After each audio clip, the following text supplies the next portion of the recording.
This conference will now be recorded. United States of America and to the republic for which it stands, one nation, under God, indivisible, with liberty and justice for all.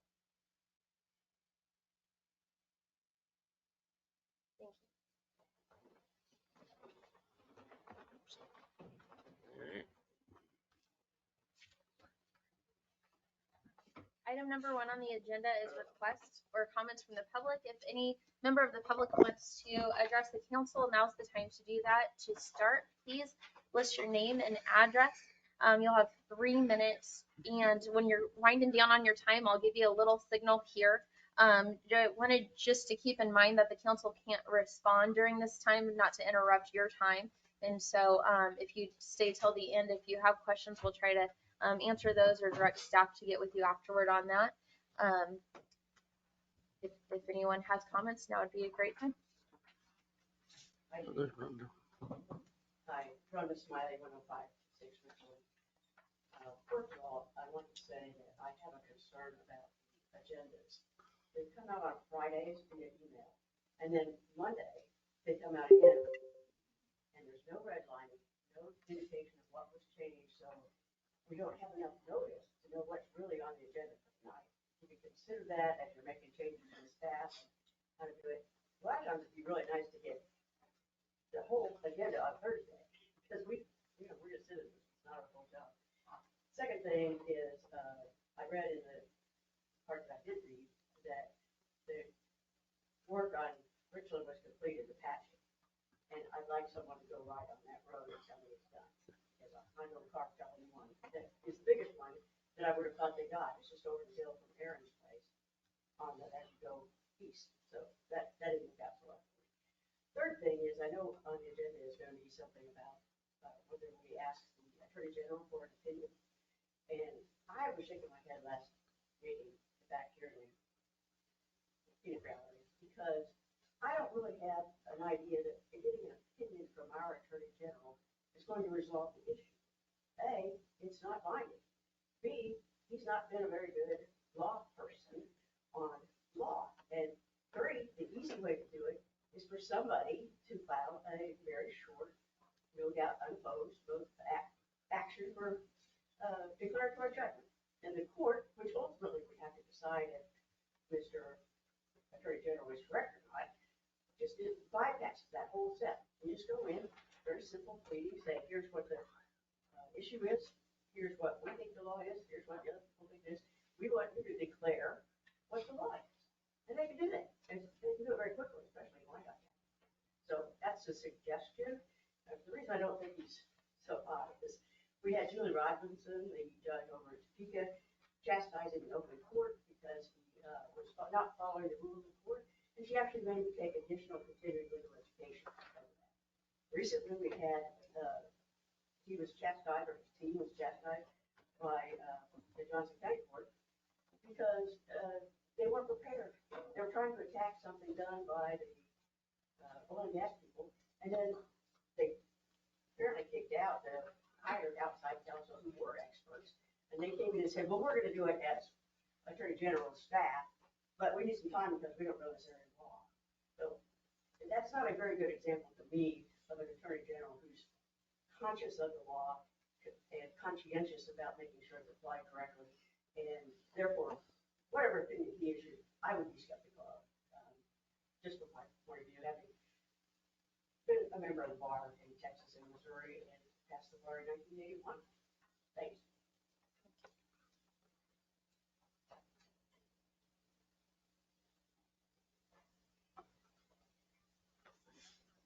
Any other public comments for this evening? Okay. There being none, we'll move on to item number 2, which is the consent agenda items. If any on council would like to pull any specific item to be discussed with specific questions, we'll get those answered for you. Otherwise, I'll hear a motion to approve item number 2.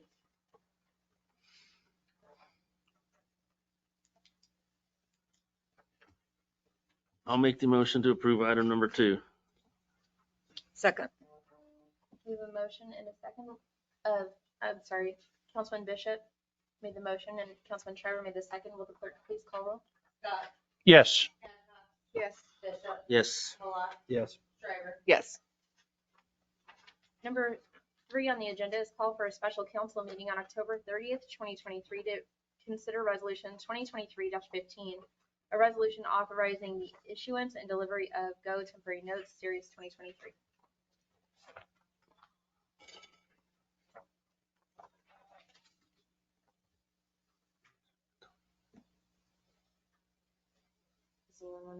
Yeah, if they'll make it, just make a motion.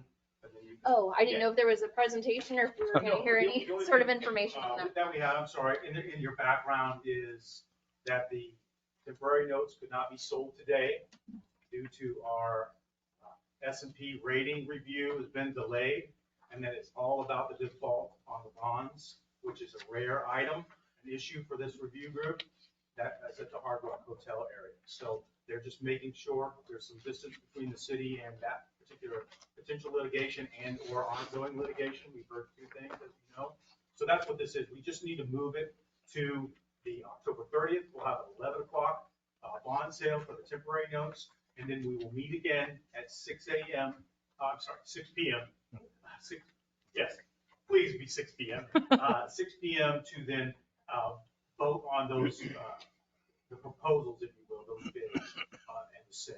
Okay, and then that will be the time that we'll accept them. We'll do that by a Zoom link, so you can be at the convenience of your home, but there will be some in attendance for signing, so you can come to the meeting should you wish. We need 3 individuals, members, to sign the documents that we have requesting it, but I would go ahead and take action on it. I think it's an actionable item for tonight to have it a motion and a second.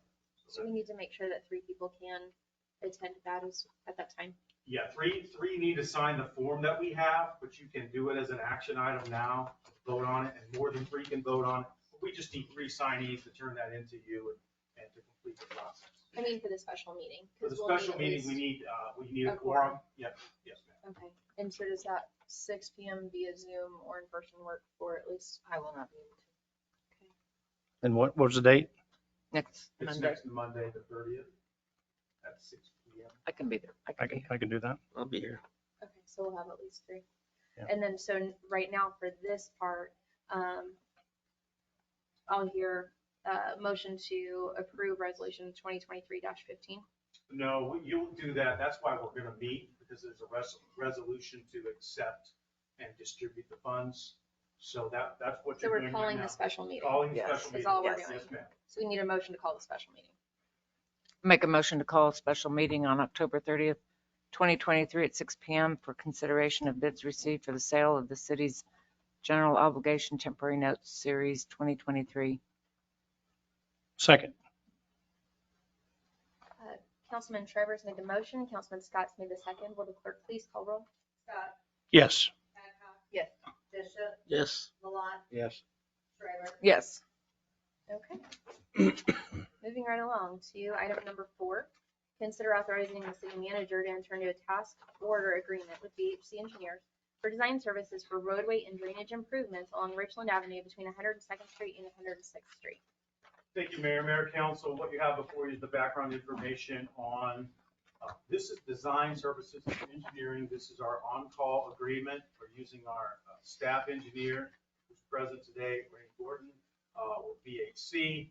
And essentially we looked at this to do the drain crossings, originally the drainage piece of it.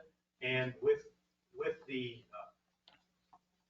soon-to-be acquisition of the funds to do the entire road, it's best to do the design work, both for the drainage as well as the roadway work, that design work at the same time, because they're gonna put in drainage at the spec of the road. So that's why this is somewhat important, not to piecemeal that out. As you can see in the background, we asked for a task order because that's our agreement with them. We asked them to give us the scope of work and the associated fees, for the design work, and creating construction documents for BHC to do that. The roadway and the drainage improvements is $109,002. And I sent with you in your packet, 190. $190,002. So I sent with you in the packet their breakdown, their scope of work list for those improvements. that you could take a look at it, and Randy's here again, and so we'll stand for any questions you might have, but we're recommending that you accept their proposal. I do have one question on this, and with our financial policy, is this something that we would typically, over what amount of money do we go out to bid on projects? Well, in this, going out to bid is kind of a misnomer in this particular, the way we do business. We have a contracted agreement for task orders with our city engineer. You have to look at it somewhat that way. That's been in place since 2010. That's why you see Randy and his group here a lot, BHC. That's why that is. Now, you can have a policy which says, we would rather go out for, scope of work and associated fees, because that's what you're going to ask for, to design this road and the cross section for the drainage. You can do that. However, in this case, we go and consult with Randy for, just to keep it simple, because we will have to have an idea of, okay, how much, for example, should we borrow or have in the bank to pay for these kinds of roads. So that's why he's invaluable to us as our city engineer. And that's the work that we asked him to do under this agreement, to create a task order that says, okay, and you've got the full detail before you, that says, bottom line, we believe with contingencies that not to exceed $190,002. It's what it's going to cost to create, by the time we're all said and done, these construction documents to do all of this work of 106 Richland to 102nd. So that's how we framed it up. So as far as going out for requests for, proposals for the scope of work and the statement of work that they will do and the associated fees, we can certainly do that. But that's why you don't have that before you now, is because we have an agreement in place that exists, and we've done this several times over the years, and that's why it's presented the way it is. We're looking at it as our city engineer has said, this is what it's going to cost, and we'll go do the design work. And Randy, you can certainly come up and speak it, should you want him to. That would be fine. Yeah, that would be fine. Okay. Good evening, all. Randy Gordon, VHC. Short answer to your question is, right, it's your choice. You're the stewards of public dollars. So how you choose to enact policy is up to council. We found in the past, for the most part, right, we're very competitive. We're certainly very familiar with the project. A lot of the involvement we have on an ongoing basis since more than a decade. And so it's a matter of, the city in the past has found it more convenient, more efficient to proceed in these manners. But short answer, you can decide when you want to do that. There's no magic number in terms of the expected value of the contract. It's more of efficiency, and there's, I hope you feel like a track record of success in the past to give you maybe a higher level of comfort moving forward for this project. Hey, Randy, does this scope services does this cover the culvert that's when you turn the corner onto 106th? Because there's another drainage right there coming down off of Vicky Pavicich's property. Yeah, there's 4 culverts. Right, okay. This section, which gets you to the curve. Okay. Where 106 and Richmond. So that's all in here too, the 4th one? Yeah. Okay. Yeah, and I think that's the next biggest one. Yeah. I don't think that's the Betts Creek one, that's the side channel, but it includes, we are also going to look at the big one, which is Betts Creek. Yeah. Culvert, which probably will be a bridge, which will be something fun later. You have to keep up with KDOT record, keep it lives later once it's approved. And just to be clear, this is just for the VHC part and not necessarily for any asphalt or anything like that. It's just for the engineering side of it and the paperwork, correct?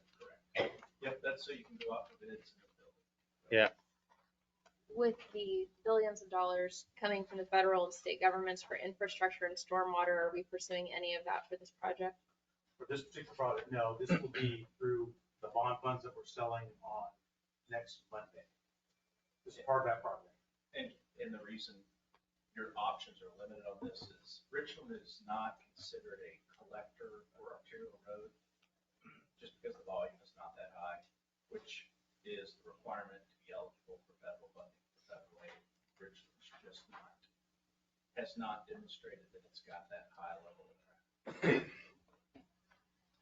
Randy, is this going from, I know previously we had discussed curbs and gutters on that. Is that taking curbs and gutters out of the equation? And So what we've assumed is you're probably not going to want to invest that level of, infrastructure for Richland.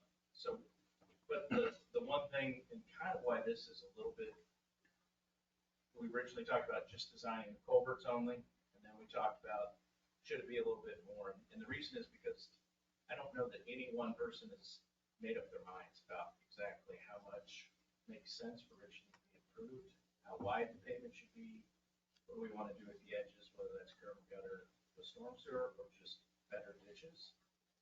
That's what this is crafted to include that upfront work to help you decide how much is the appropriate amount. And then prepare the plans for that. Mark, if I understood too, that we're kind of up against a timeline, aren't we, on this? If we don't go with this proposal tonight and we're doing the bond, deal that, on the 30th. No, not necessarily, if I understand your question, not necessarily up against the timeline related to the funding, because the funding, Okay. the funding is more associated with the payment that we have to make to the state on the 98th Street project. Okay. So that's the timing there. This is more about, if you're up against the timeline, the longer these things take, you're not gonna have Richland done Yeah. for 18 to 24 months. So Right. that would maybe be the timeline if you had one in mind. This is the first stage. This is the very first step. Solicit engineering, get engineering, get the designs, get all that, get the construction documents, and then you know what road you're gonna build. Then you're out to bids for construction companies and that sort of thing that can bid on that. Mhm. And then, of course, it's their timeline, and that's what, this is a local road project. We have what you could, it's not KDOT, so we have a lot more control and that sort of thing, but still we're up against weather, Right. availability, that sort of thing. So what we're doing here is we're designing this road, and then would, I presume, give some options of, we think this is gonna cost this much to do this much to this road, to include a little bit of 106 and all the way to 102nd.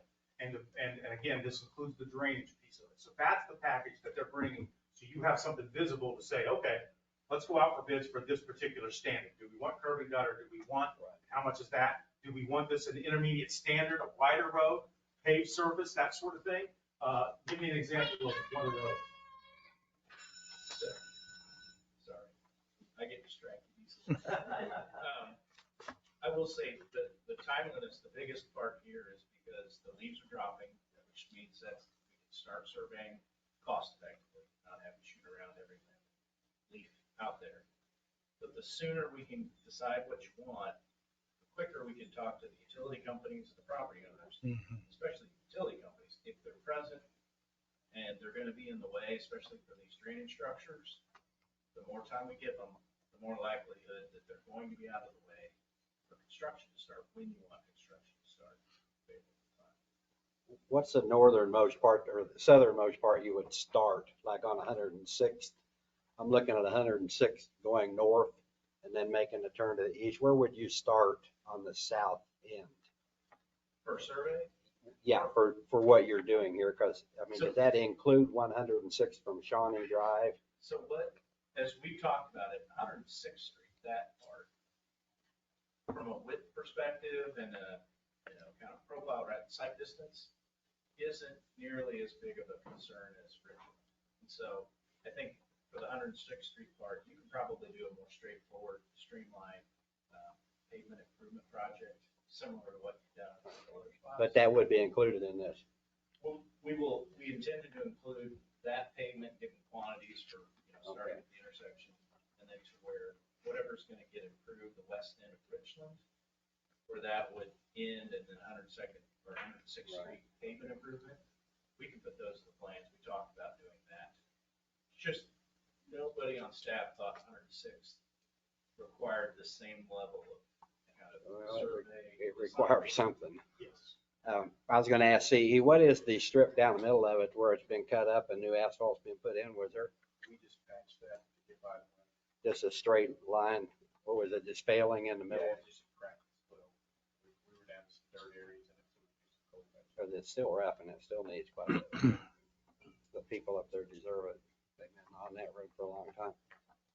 Yeah, I think 106th, as we've discussed so far, is gonna be similar to what was done on the section of Swartz, and then previously on 102nd Street, when Dusty was here, where they grounded up, refactored it, put fresh asphalt, so a nice smooth cap.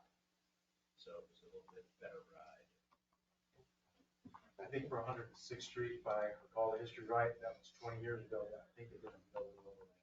They actually, I was actually looking back, you're right, and actually did it deep, kind of over mill to work up some of the material repact a little deeper than average. So we hope to get another 20 years. Yeah, Randy and Mark, I do like this. I like the options, that we have in there, and I really like the stormwater, look that you guys have placed in here. Because I think that's very valid, especially on both of those roads. So, if there's not any other questions, Madam Mayor, I'd like to make a motion that I'm looking, Last paragraph. make a motion to, is this it right here? Agree. This authorized city manager, thank you very much. City manager enter into, this is my first time, enter into a task order agreement with BHC engineers for design services for roadway and drainage improvements along Richland Avenue between 102nd Street and 106th Street. Second.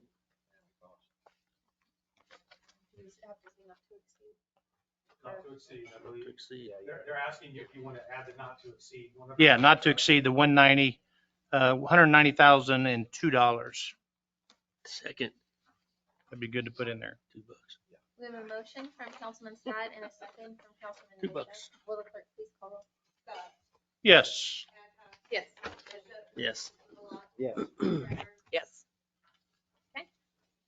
Item 5 on the agenda is consider a task order submission from BHC for the scope of work and associated fees for engineering services specific to the 104th sidewalk extension project. This will be C. Mayor.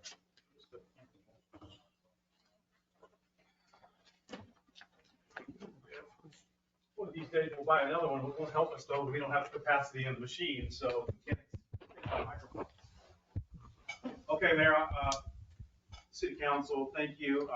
For item number 5C, he's going to make a presentation, and this is a previously tabled item, if you recall, that was sent back to staff for more research, and he will give you the background. C, please. Mayor and Council, this is on the 104th Street Sidewalk Extension Project for the design work. We had brought you a quote from BHC originally for $43,250. Council was wanting to go out for an RFP to just see if we could come up with, check, make sure we were doing our due diligence, make sure our prices were in line. So we put that out. We had one submittal. It was from JEO Consulting Group. I met with them a couple of times prior to the bid. They submitted, they were our only submittal. Their quote came in at $36,979. Was not a very itemized quote. You saw that what BHC gave you in the previous one. I got 4 line items in their quote, so I called and we kind of had them go back and give us an itemization of each line. Spent a couple of probably 30 minutes on the phone with them going through that, found out that there were several items that BHC had included that they did not in their bid. Once we went through those, it calculated out to about an additional $4,400. Once we added that on, we were within $2,000 of each other. That's pretty competitive bidding. They were still the low bid, but after going back and going through all of that, we felt as though BHC had been more thorough up front and had given us a better and best bid, complete bid to start with. So staff has come back with the recommendation to go with BHC for the $43,250.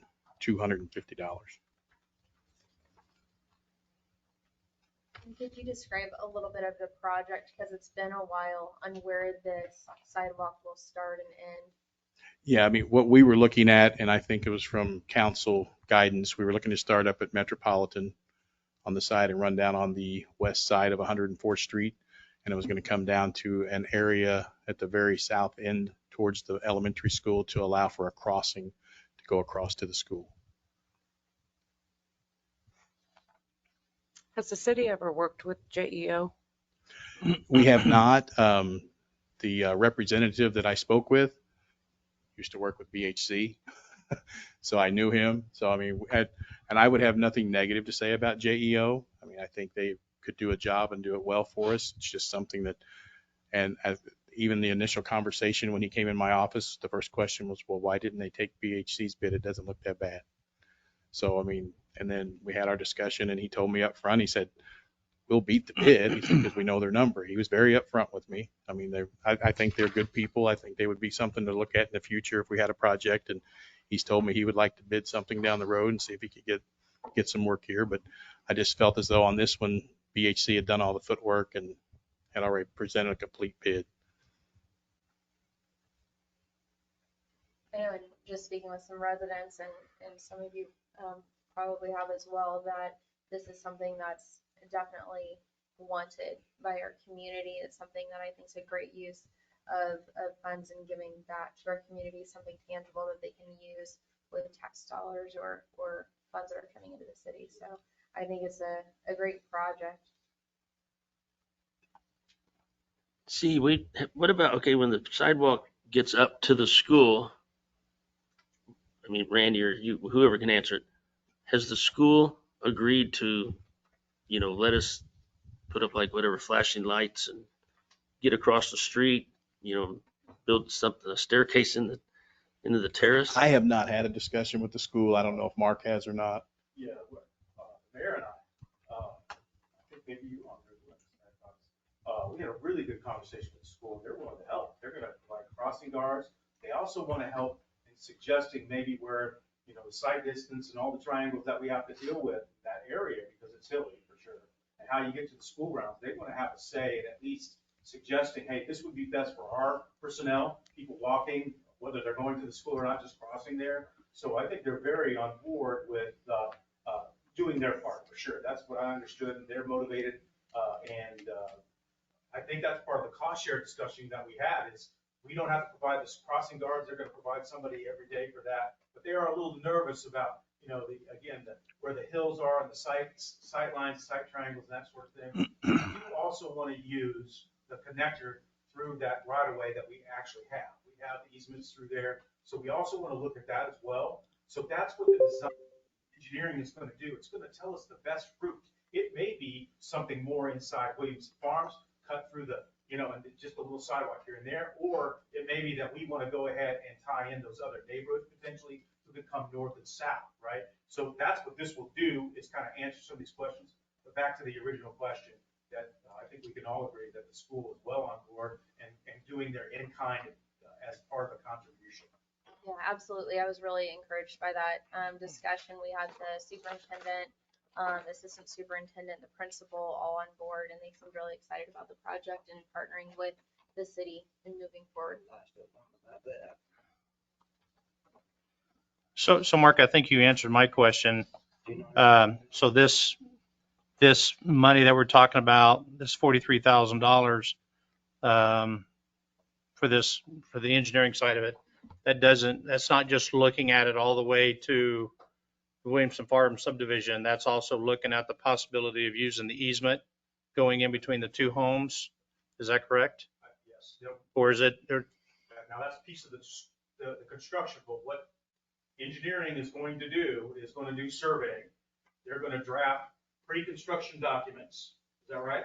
And all of the engineering as to, do they need to trim some of the hills and do the modifications? They're going to make those types of suggestions about, and then how wide to build it, that sort of thing, the depth of the concrete, some of those things will be in these documents that then we will be able to go out to bid. So who's going to construct it? Hope that answers. Okay. I just want to make sure that, we're not just looking at putting a sidewalk down 104th Street just by itself and not really looking at the options of going into Williamson Farm subdivision, closer in between those two homes in between our right of way that we had. And I think we talked about last year. I don't know if anybody's talked with those two homeowners to visit with them to see.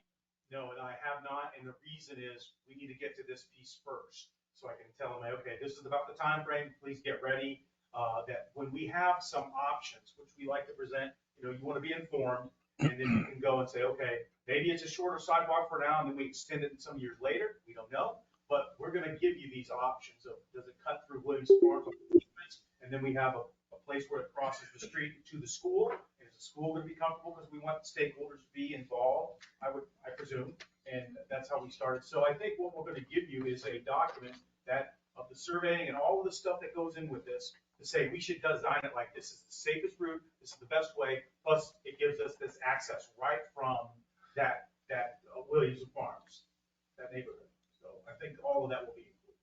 Okay, because I think that does make sense. And I mean, because if you're going from the school crossing where we think it's going to be to the farthest entrance into Williamson Farms, that's, I think we did the math, is 1,735 feet of concrete, lengthwise. And if you do the easement, I think it's 325, so substantially less. And then also thinking on the CE side and our public works about maintaining that, the asphalt, the sidewalk, snow removal, wintertime, for the students to go back and forth if that's what they choose to do. If we have the sidewalk there, we're going to have to maintain it. Is that a fair statement? It's a fair statement. And I think what we are going to bring you is, do you want to build the whole sidewalk now to include that easement access to Williams Farms? Or do you want to shorten that up to where they're using maybe the inside of Williams Farms and coming down and then coming onto the sidewalk and then getting to the school? That will be the option. So we'll at least give you a couple of those things and say, this is the cost to build these things. And then you can decide policy-wise whether you want to do that. I would say, I think you mentioned, Mayor, that it's very tangible. This money comes from the ARPA. It's a good community project. So you have an opportunity to build a whole sidewalk if you want to. Mm-hmm. So those are the things, I think when we have the documents, we have the presentations, and you can see it, then you can make an informed decision. But what we're going to do now is engineering design. Perfect. Thank you. Mayor, I'm going to make a motion to accept this, but I also want to make a statement that I would like to have the same effort put into a sidewalk to the Dollar General store. We put a lot of effort in this where the people up there, yes, they deserve a sidewalk. They have one in front of their houses. We have none on the south end for the residents down here to get. So with that, that's the statement I'm going to make. And I want to make the motion to authorize the interim city manager to enter into a contract with VHC for professional services related to the design of the 104th Street sidewalk project, estimates at $43,250. Second. We have a motion from Councilman Malat, a second from Councilman Shriver. Will the clerk please call roll? Scott, Yes. Adcock, Yes. Bishop, Yes. Malott, Yes. Shriver. Yes. Item number 6, consider a change order from McNanny Construction authorizing them to continue additional road repair and patching work specific to the city's 2023 street maintenance project. Mayor, thank you, Mayor, Council. What you have before you is maybe a slight different approach. What we have mobilized is McNanny Construction on the 2nd Street and the Speaker Road project. And when they were finishing those up, we looked at our options and said, okay, do we have funding? Yes. Can this contractor then give us some ideas of what these other patch and repair maintenance projects would then cost us? And that's kind of where we started. We looked at what we accepted from them for those 2 other projects as part of this 2023 street maintenance and repair program, if you will, that we put together.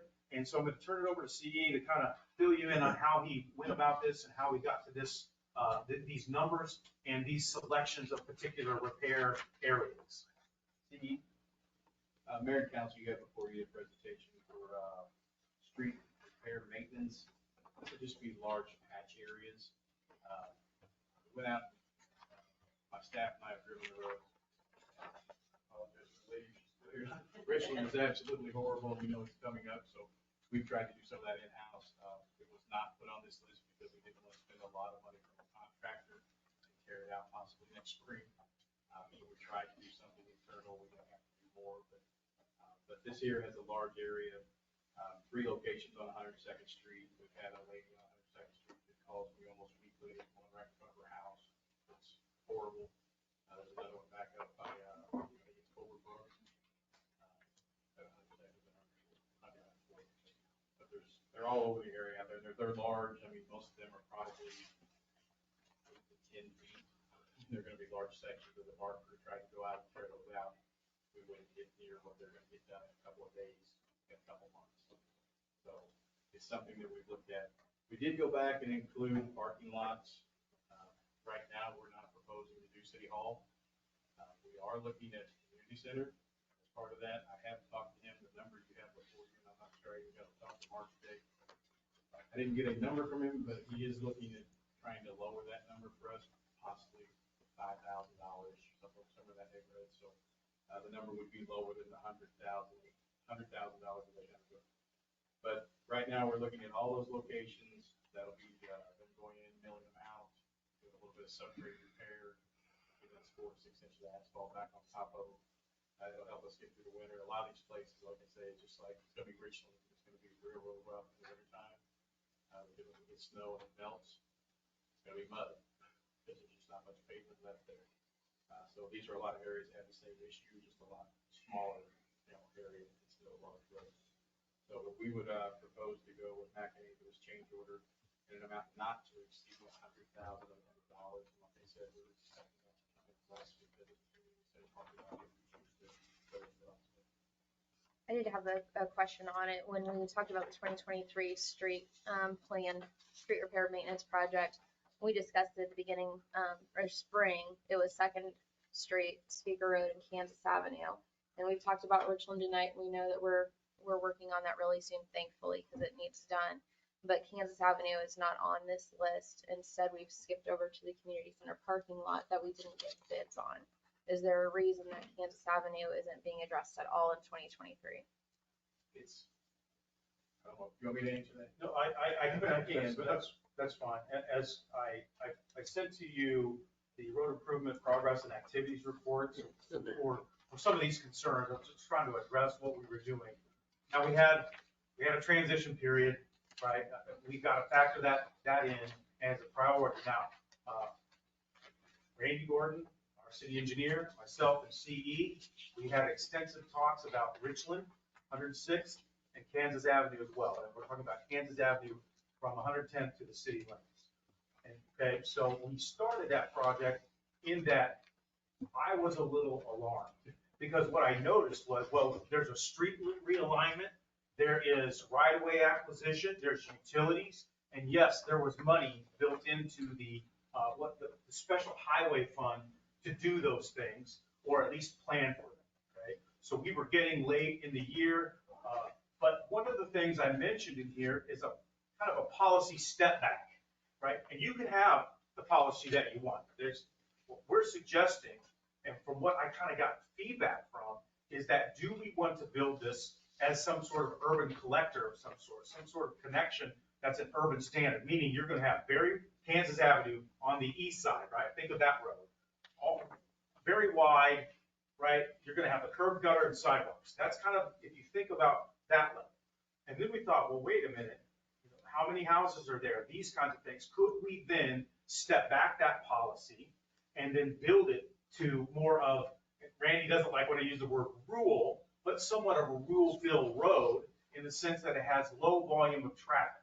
And the answer was, because my questions are, can we do this? Can we just do it in place? And then we would save several thousands of dollars, quite frankly. And would we have a 12 to 14, maybe 20, like on 106th Street? Would we have that kind of road for that long? And the answer is yes. So what we're proposing here is why we didn't address Kansas Avenue is the next piece of it. We'll have money in the bond sale to pay for that. It won't come out of these sci-fi funds and things where we can use on smaller stretches of road that we need to then, maybe like we did on 102nd, where we just replace certain aspects of the road that are pretty in bad shape, right? We can do that with that money and get a lot farther ahead. So the whole idea was to touch more roads, more tangible things that people can see and feel, right, in front of their houses, and that sort of thing. So stepping back the policy, building that East Kansas Avenue, something more, what I call, that somewhat urban build, to more of an intermediate and or something repair in place. So that's what happened. That's the answer to Kansas Avenue. The money is still earmarked in there, but we can use it for other purposes should we need to. And quite frankly, we are going for a bond sale that includes a repair and or full replacement of Kansas Avenue. And we did it that way. Remember the flexibility in the temp notes. When we sell those, okay, we can spend that $1.8 million on Kansas Avenue. But do we need to? That's up to you. But that's why the flexibility is there. Or can we back that off? And then in the end, even if we back it off and only spend half that, for example, we can then have another option for the money, pay down the debt and or relabel the debt to a different, redesignate it to a different project. So that's the answer with Kansas Avenue. We looked at it. We had several presentations. We then talked to Randy extensively, our city engineer, and the three of us agreed with some informal feedback. We thought we had the right process here, but we can build that road. But again, even if we started today, you're not going to see that for 18 to 24 months. So we do want to get on that in the sense of what we can do. What I like about Kansas Avenue from here is that it's a local road, no KDOT obstacles. We love KDOT, but some of their obstacles are pretty difficult. Our engineering on that, if with just slight, what I would say on that north end, slight change on that north end, we could build that road in place with a new base, put it together without changing the right of way, without changing the utilities, and interfering with a bunch of activities of the people there. And they would have a good, I'd say 12, 14, maybe 20-year road. So that's where that comes from, if that answers. Sorry for the long. Yeah, well, in a roundabout way. So when we were talking about it, it was about 180,000 that was set aside for Kansas Avenue. We did a full repair and overlay of speaker for closer to 90. And so that's what I was thinking, that we were targeting Kansas Avenue more toward what you're talking about now and just fixing what's there now, not changing it into some big parkway type of scenario for that, because that wouldn't make sense there. And so I guess my question is, why aren't we talking about that now, like we're talking about some of these other projects? And so we're adding that on here where we had 180,000 that we were talking about for Kansas. Why aren't we talking about that for this? And I may be speaking a little out of turn, but the $180,000 for Kansas Avenue seems really low. I don't think you're going to get the road that you think you are. We need 4 to 6 inches of asphalt on that thing. It's a full depth repair with a base repair. That's long enough that that's probably going to cost 3 times that, maybe at that level. More. And probably more. Randy's back there, but he's not interrupting me. But see, he has it. Okay, see. If you go back and look at that proposal for 180,000, we were only coming from that west end about halfway back down the road. So, I mean, what we're proposing now is to do that entire roadway. Another piece of that kind of delayed things was, and I would never speak poorly of my previous boss at all, because him and I got along really well, but we disagreed on roadway. And it did kind of put some obstacles in place for us to discuss those things. You know, I mean, he was really big about wanting to make a bigger road. Just didn't see the reasoning for a large, curving of the road down there. So, but I mean, that's why there was a delay there, because we were going back and forth on, you know, how to retire. Mark and I kind of got together with Randy and kind of put this back together to go, hey, we can do something exactly what you're saying, just like speakers, and kind of leave it exactly where it lays and just get a good piece of work. Yeah, I've been there 25 years. It was a gravel road when I moved here, and it's been chip and sealed twice. So there's nothing there. Yeah. I mean, and I oppose curbs and gutters on that street, because then it turns into a better speedway for the people going to the Hollis Center. Yeah. Well, realignment would also involve a lot of easements and right of way. And I mean, makes sense to fix it, and you don't know what kind of pipe you're going to dig up there. Well, not to divert it completely to Kansas Avenue, but I do have residents that bring that to my attention on a regular basis, and they need that. And so then we're looking at this. So kind of to change my question a little bit to a similar one that I had earlier, is I do understand a lot of these under $10,000 repairs that should we be sending the community center parking lot to bid when it's $65,000? Oh, we certainly could do that. We don't have to extend to McInerney This that gave us a kind of a placeholder of what we thought it would cost. And we could certainly go out to bids for that particular project to include the resurfacing and the striping. We certainly could. It's rough, but I feel like that amount of money probably deserves a couple of bids to come in to make sure we're doing our due diligence. Of course.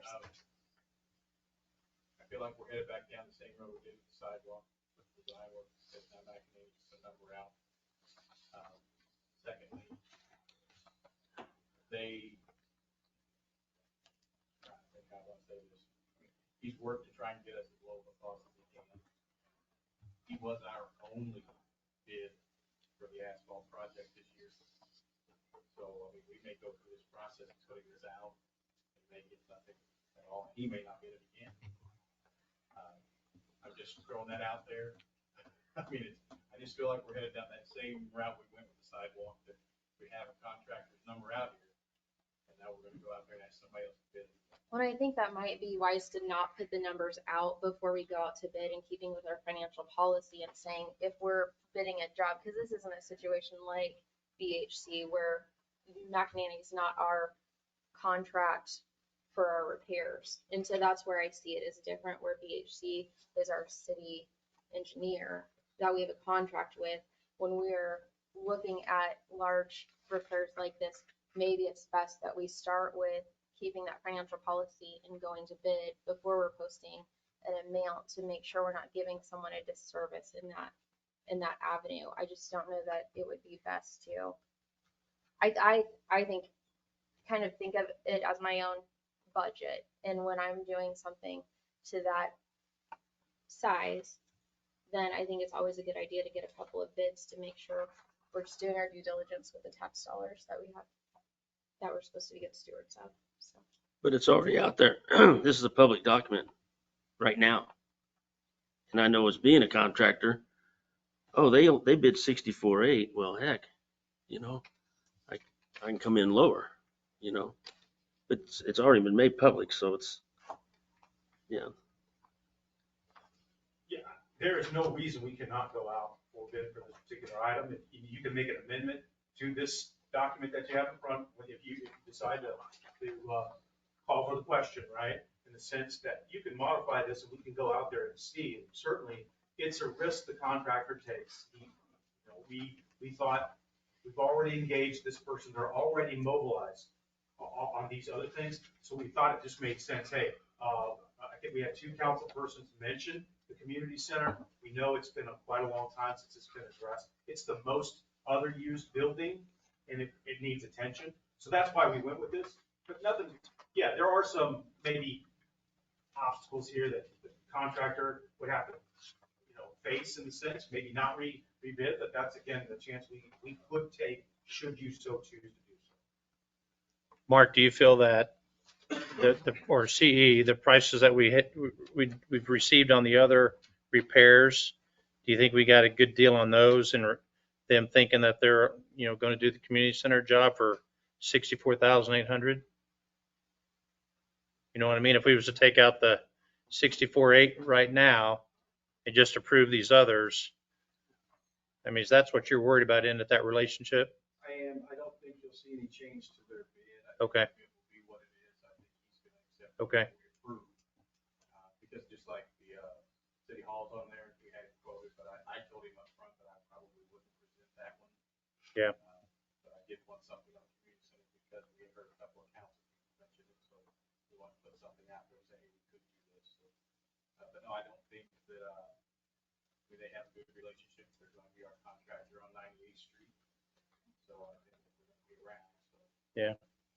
Is Little Joe's Asphalt still in business? Do you know? Out of Bonner? I think they did some work down on the 93rd Street project. Did they? They were going to. Little Joe's Asphalt? Mhm. Are they still in business? The patchwork, yes.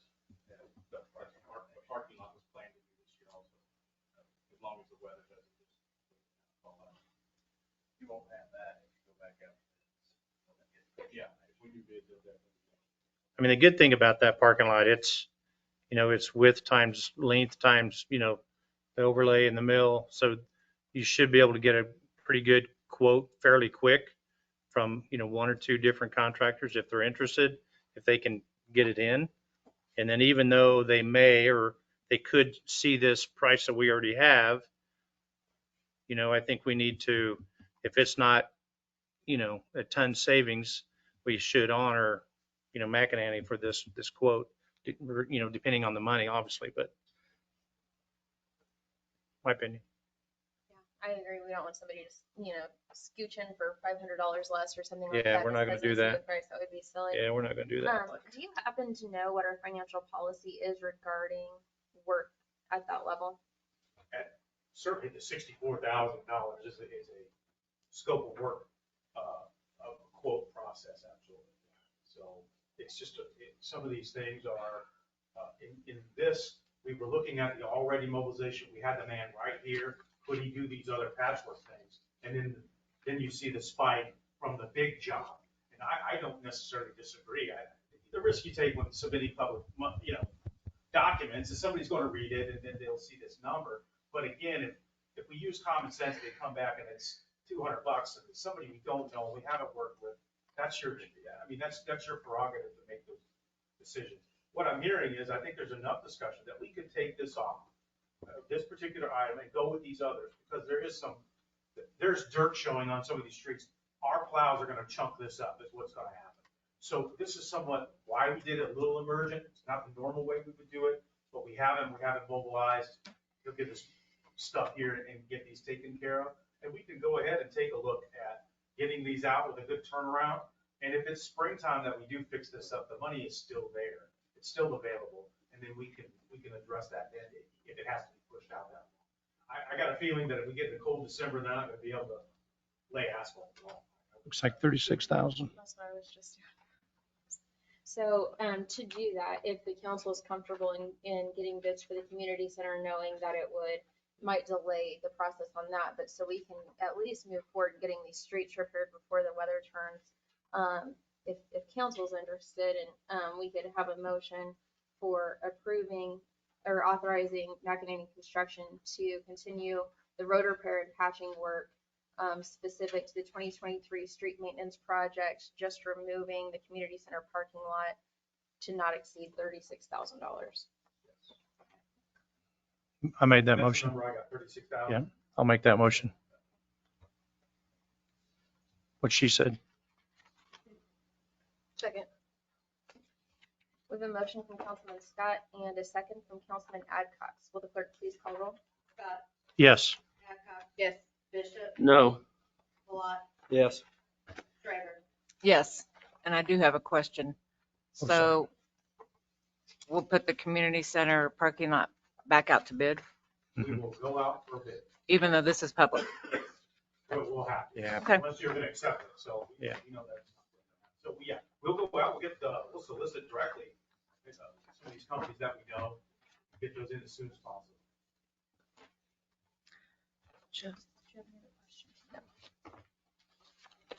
All right. Moving on to item 7, consider a motion to recess to executive 7 pursuant to KSA 754319B1 Oops. to discuss personal matters of non-elected personnel, including our city attorney. It is, we're moving through pretty quick. It is 6:54. So let's plan to return at 7:15, if that works for everyone.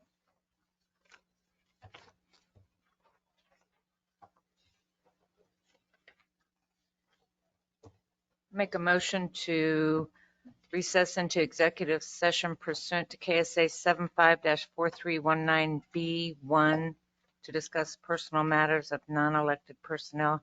Return at 7:15.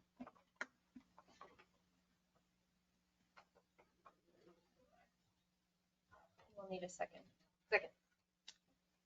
We have a motion from Councilman Trevor, a second from Councilman Adcox. Will the clerk please call roll? Scott, Yes. Adcock, Yes. Bishop, yes. Malat, Yes. Shriver. Yes. This is the last time we're going to the training room. This conference will now be recorded. Going back. We have to return and then we Yeah. get. Make a motion to return to regular session. Second. We have a motion from Councilman Shriver, a second from Councilman Scott. Will the clerk please call roll? Scott, Yes. Adcox. Yes. Bishop. Yes. Malat. Yes. Shriver. Yes. Make a motion to return to executive session, returning at 7:30. Second. We have a motion from Councilman Shriver and a second from Councilman Scott. Will the clerk please call roll? Scott, Yes. Adcox. Yes. Bishop. Yes. Malat. Yes. Shriver. Yes.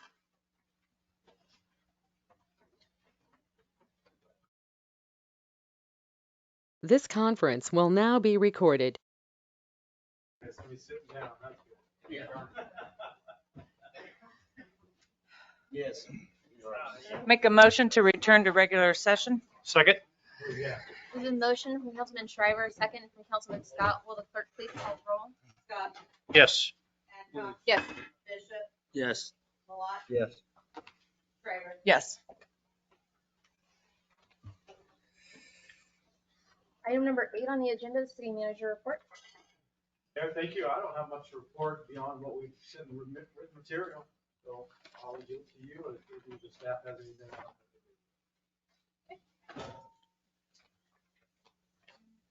Councilman Scott, do you have anything for us tonight? I knew you was gonna do that. Well, first off, Mark, I appreciate you working with the contractor there at the Highland Ridge properties and that construction. I know that the dirt work looks like it's pretty close to, or should be done. But the silt fence that they installed is hopefully that'll take care of our next rainstorm that comes and we don't get that major mud on our road. So I appreciate that conversation and then taking my call on the weekend when that happened. I appreciate that. I think we're both out of town, but I appreciate that. I think that's it for now. Councilman Shriver? Yes, couple of comments. Is the Spooky Express registered? Is that on the website? I'm looking at I don't know who. Was, it's already closed. Is it closed? Okay. You're in 80, I think it's the registers we had for it. So we went through and did our preliminary scrub. Perfect. Thank you. And in advance, thank you. I know police department and fire department, but I mean, a lot of the staff there works on that. So thank you in advance. No, the days of the trunk or treat were fun, but I think this has been a fantastic. Did COVID start that? Yes. Thank you, COVID. I have a couple of questions. I don't have my glasses on. I don't have my glasses, so bear with me. Couple of questions. Are those just readers? Try it. I can't even. Speaking of COVID. Right. Is that better? No. Worse. A couple of questions on the statement of bills. So on Parks and Rec, building and grounds. Can you tell me what page you're on? I'm sorry, page 8, 8 or 9. This is horrible. I can't even see. Well, see the Parks and Recreation page. Building and grounds maintenance cemetery. There's a negative 4632.99. I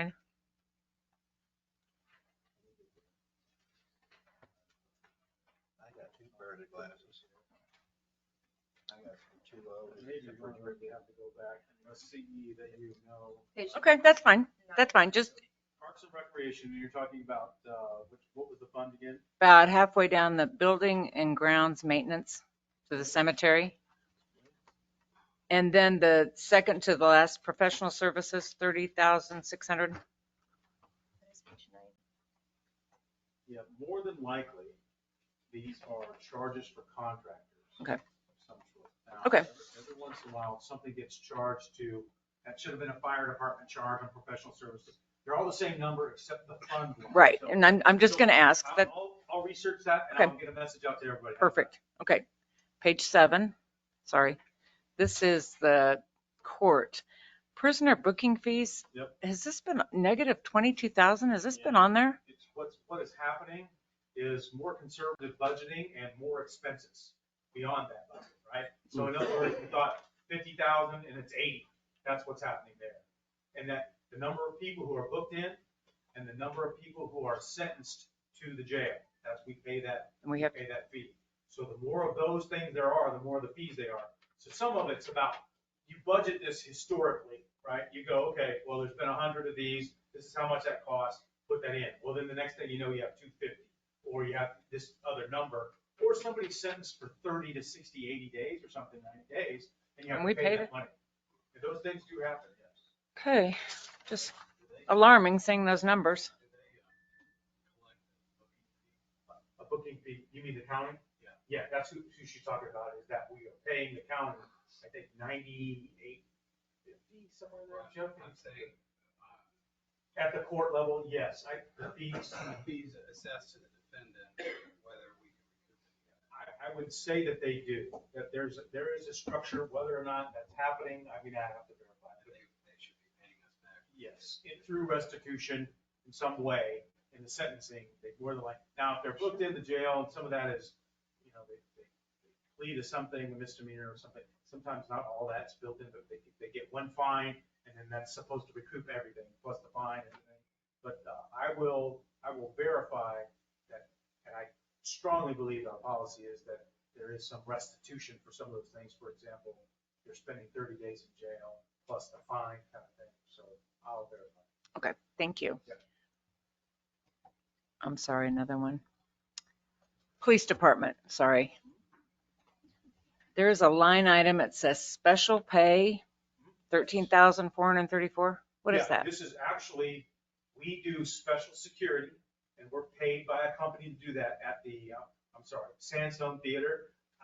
It's Sandstone. Yeah. Yeah. Sandstone, that's right. Yeah, right. So Always we will do be. that, they pay us that directly at extra cost. In other words, extra pay. Because we're paying our people to go there to be under our rules and regulations, to be policemen, under our agreement with Bonner Springs, okay? So they need help doing security there. But the company pays us directly, the city back directly for those costs, to include the overtime rate that we charge, as well as all the benefits. So there's an added fee in that. So we track that expense and we track that revenue. What you're seeing here is an expense item, special events, special security. Perfect. Couple more. Sorry. Page 1, general funds. Miscellaneous permits, $12,770. Chantal, any? Is it negative? Yes. And that's, if you don't have an answer tonight, just at some point.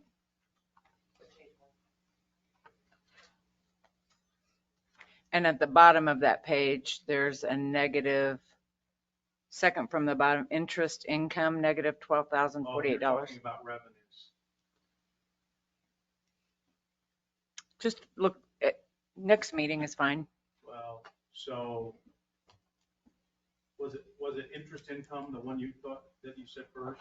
No, the first one was miscellaneous permits, about middle of the page, negative 12,770.